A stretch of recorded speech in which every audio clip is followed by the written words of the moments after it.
So what are the dos and don'ts जो मतलब बिल्कुल रिलीजियसली आप फॉलो करते हैं? द मोस्ट इम्पॉर्टेंट थिंग जो हमारे ख़ास करके हमारे यंगस्टर्स में एक जो चल रहा है वो है ये, मैं उसके बहुत अगेंस्ट हूँ, वो है वो protein shakes and steroids and creatine, BCA, ये सब चीज़ें जो भी हैं, ये पता नहीं क्यों लेते हैं. They are becoming a product of a product and they are not being themselves.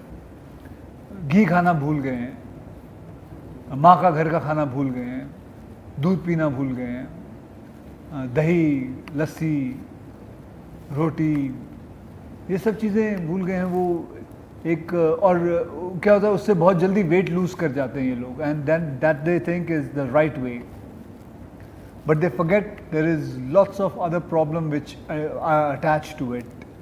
There is no shortcut. Everything you have to go through hard work. If you're put on weight in a proper time, you have to lose weight also in that proper space. You cannot do it. So I would like, I mean, say that is one thing which I want to emphasize a lot in my country, because मेरी industry के भी कई लोग हैं जो इन सब चीज़ों के साथ जुड़े हुए हैं. उन्हें देखा देखी कई लोग और जुड़ जाते हैं, कई स्पोर्ट्समैन भी हैं जो करते हैं ये काम. And they think it's the right way and the right thing, but I believe why be a product of a product? Be a product of your mother and mother nature. And सिर्फ अपने लिए ही नहीं, आपने अपनी family को भी उतना ही disciplined और फिटनेस में इंटरेस्टेड रखा है. आप अक्सर बच्चों के वीडियोस डालते हैं. आरव के साथ आपने अभी रिसेंटली कहा कि आप इकट्ठे वर्कआउट करते हैं, तो उसके बारे में हमें कुछ बताइए. See, I have never forced health or workout to anyone. मैं कभी force नहीं करता. I can only tell my son, I can tell my daughter about it, I can tell my wife about it, but never force them, because exercise जो होती है वो force करके नहीं हो सकती है. You can only talk about it. It comes from your inner feeling.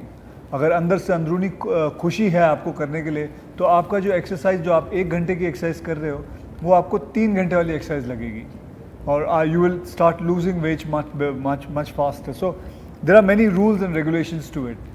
So never to force anybody to get into workouts and things like that. So मेरे जो मैं अपने बच्चों के साथ जो बात करता हूँ, बहुत ही लीनियंटली बात करता हूँ. बेटा कर ले, अगर मज़ा आएगा तेरे को करने में. It is so much fun. See, come and be with me. And he comes and sees me working out, so he also feels like doing a push-up or a pull-up. I'm very happy that he's finished being a black belt. And तो अभी तो फ़िलहाल ऐसे ही है, कभी उसका मन करता तो आ जाता है करने. वैसे मतलब कोई ज़ोर ज़बरदस्ती नहीं है. फिजिकल एक्टिविटी बहुत इंपॉर्टेंट है सेडेंटरी लाइफस्टाइल को थ्वाट करने में, लेकिन डाइट उससे भी ज़्यादा इंपॉर्टेंट है. कोई ऐसी मस्ट हैव फूड आइटम्स हैं जो अक्षय कुमार को डेली लेने ही होते हैं? नहीं, मैं सब कुछ खाता पीता हूँ. मैं I eat every kind of carbs also, fats also, I eat protein also. So सब कुछ खाता पीता हूँ. आप कुछ ऐसा रेकमेंड करेंगे जैसे जो डेली कोई, जैसे मैं एक यंग एथलीट या यंग इंडियन हूँ, मेरे को अगर कोई चीज़ ऐसी है जो मैं इजीली अवेलेबल हो मार्केट में, जो आप सजेस्ट कर सके कि देखिए, मैं कभी बॉडी ठीक, मैं आपको बताऊँ, कभी कभी कोई ऐसी जगहों पे मैं शूट करता हूँ जहाँ खाने को चीज़ नहीं मिलती है, तो मैं सबसे बढ़िया काम है केले खा लो. 4 या 5 या 6 केले खा लो. सबसे सेफेस्ट फ्रूट है. छील के ऊपर का थोड़ा हिस्सा निकाल के केले खा लो. Best food and the best thing to eat for your body. पेट भी भर जाता है, and you have not eaten rubbish also. Yes, diet is very important, very important. The another thing which is important is never to eat after sunset.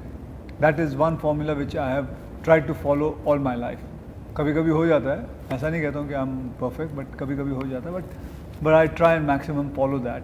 And that I would say, if हमारा जो हिंदुस्तान का जो health card है वो बहुत ख़राब है. अगर लोग सिर्फ इतना ही फॉलो कर लें, एक्सरसाइज तो जब मन करेगा करें, वॉक जब मन करेगा करें, सिर्फ इतना फॉलो कर लें कि सूर्य ढलने से पहले अपना अन्न खा लें जो खाना है, उसके बाद कुछ ना खाएं, क्योंकि हमारे शरीर को बिल्कुल ज़रूरत नहीं है. जो अगला खाना चाहिए वो आपको सुबह 6 बजे चाहिए या ब्रेकफास्ट के वक्त चाहिए, बस. उसके बाद आप जो खाना खाएं, आपको चॉकलेट खाने का मन कर रहा है, आपको जो खाने का मन कर रहा है, 10 पराठे खाने का मन कर रहा है, खाइए, लेकिन 6:30 बजे के बाद मत खाइए.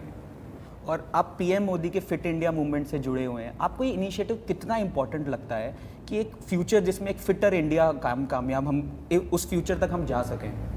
कितना इम्पोर्टेंट है फिट फिट होना? इंडिया मूवमेंट जैसे एक इनिशिएटिव है जो आज तक वैसे अभी तक हमने लिया नहीं था, लेकिन we want to achieve a fitter India, तो आपको ये इनिशिएटिव कितना इंपॉर्टेंट लगता है उस बहुत चीज़ के लिए? इम्पोर्टेंट यार, फिट तो होना बहुत ही इम्पोर्टेंट है, उसमें तो कोई पूछने वाली बात ही नहीं है।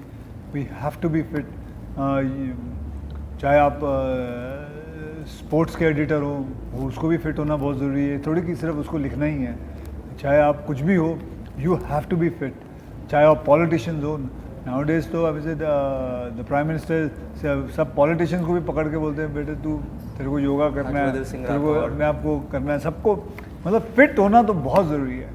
एंड जैसे मैंने कहा, it is a big movement in our country, and this movement should keep on going on and on and on.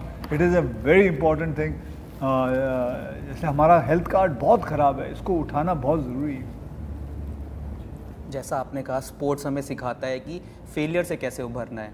अब जैसे हम देख रहे हैं कि बहुत सारे हमारे एथलीट्स हैं, बॉक्सर्स हैं, रेसलर्स हैं, जो वर्ल्ड इवेंट में मेडल्स ला रहे हैं। पीवी सिंधु वर्ल्ड चैंपियन है। अब जो नेक्स्ट ओलंपिक्स में आपको लगता है कौन सबसे आपको फेवरेट लगता है कि कोई मेडल लाएगा हमारे लिए, गोल्ड मेडल से? You never know who can come in.